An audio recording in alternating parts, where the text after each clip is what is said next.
Hello, everyone, and welcome to this episode of Ignition Time. In some brand new reporting, Democrats are now planning a $6 trillion spending bill. Yes, you heard that right. A $6 trillion spending bill pertaining to infrastructure that sidesteps the Republicans entirely. Here's a brand new report on your screen from Fox Business.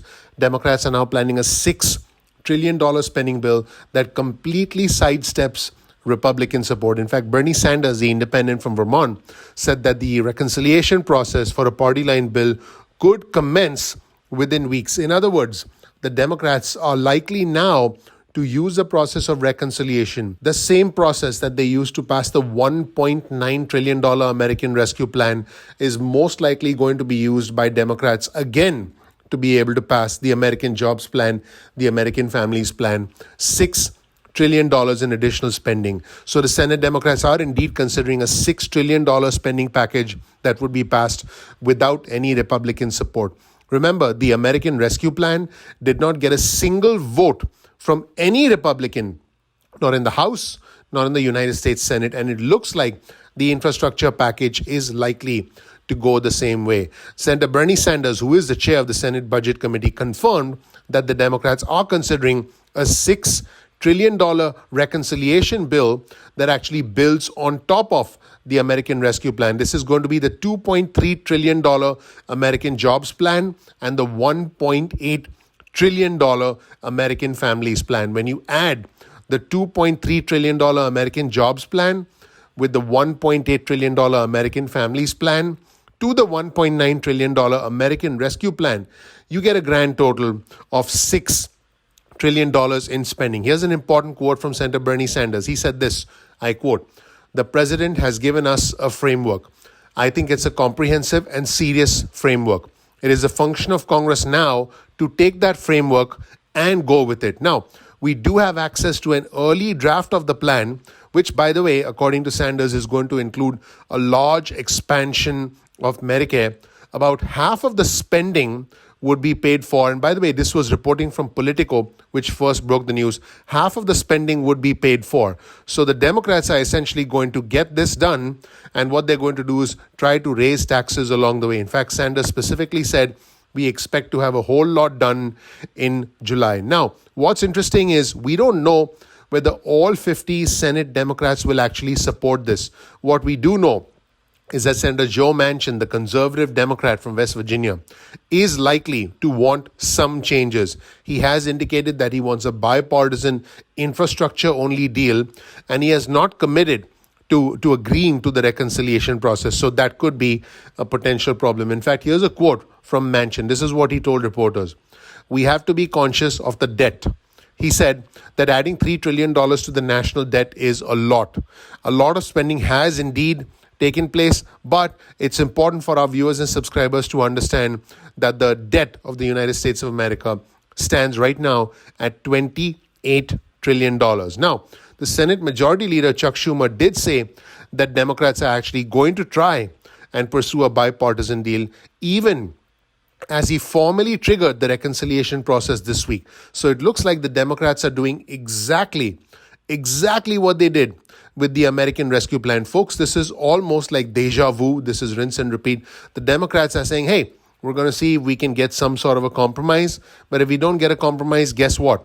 We're just going to go our way. Now, I want our viewers and subscribers to know that a coalition of 10 senators did indeed work on the entire bipartisan bill. And what they proposed was $579 billion in new spending that would be funded over the next few years. But it's very clear that this proposal that would be funded without any tax hikes is not going to go anywhere, because the White House simply wants a lot more money allocated to the economy. The proposal would allocate $974 billion over the next 5 years and $1.2 trillion over the next 8 years. Now, here's what's interesting.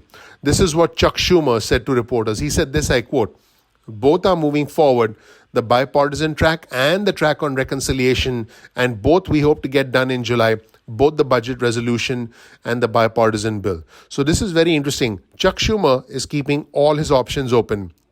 Politics is about timing. It's about opportunity. It's about tribalism, positioning us against them, and it is about perception. So, from a perception standpoint, the Democrats are now in a position where they can say, hey, we want to get this done. Doesn't matter how we get this done. And if they can get all this new spending passed, it could give them an advantage going into the primaries in 2022, which traditionally has worked against the White House. In other words, if the White House has a Democratic president, traditionally the primaries result in more Senate seats, more House seats for the opposing party, the Republicans. We'll have to wait and see what happens, but it's very clear the Democrats are keeping all options open and trying to get into a situation where they get the American Families Plan, the American Jobs Plan passed on top of the American Rescue Plan, which is already law, which would lead to $6 trillion in total spending. And that should move our economy forward as far as the Democrats are concerned. But specific Republicans and some Democrats like Joe Manchin, again, the conservative Democrat from West Virginia, are extremely concerned about the national debt and do not want any more spending. What do you think? Let me know in the comment section below. I want to know what you think about this approach from Democrats, which honestly is identical to what they did with the American Rescue Plan. The important thing is, should this be done? And more importantly, should it be done in a bipartisan way so that we get support from both Republicans and Democrats so that the best ideas make their way into the bill? I do believe that the nation moves forward when we take the best ideas from the Republicans and the Democrats. I do believe both sides have good ideas, although both sides also have their fair share of crazies. The fact is, when we take the best ideas from the Republicans and the Democrats and we combine them into a bill, we move the country forward, and that's what government is supposed to do. Let me know what you think in the comment section below. Please click like, please subscribe, please enable notifications. We put a significant amount of effort into our channel, and if you want to support our efforts, all I ask is you please click the like button, please subscribe, please enable notifications, because that would go a long way in helping our channel. Let me know what you think about this approach from the Democrats pertaining to the bipartisan nature of the next stimulus package and their plan B, which is that, hey, we're going to go ahead and get this done on our own if we don't get any support from you, the Republicans. It's a very interesting political dynamic that actually reveals that the Democrats are going to get this done no matter what, just like they did with the American Rescue Plan. Thank you so much for watching. One last time, please click like, please subscribe, please enable notifications. This right here on your screen is a little bit of information about me. You'll learn more about who I am, what my journey has been like, and why you should listen to me. I appreciate you. Thank you so much for watching again, and I'm looking forward to seeing you in the next episode of Ignition Time. Take care. Bye.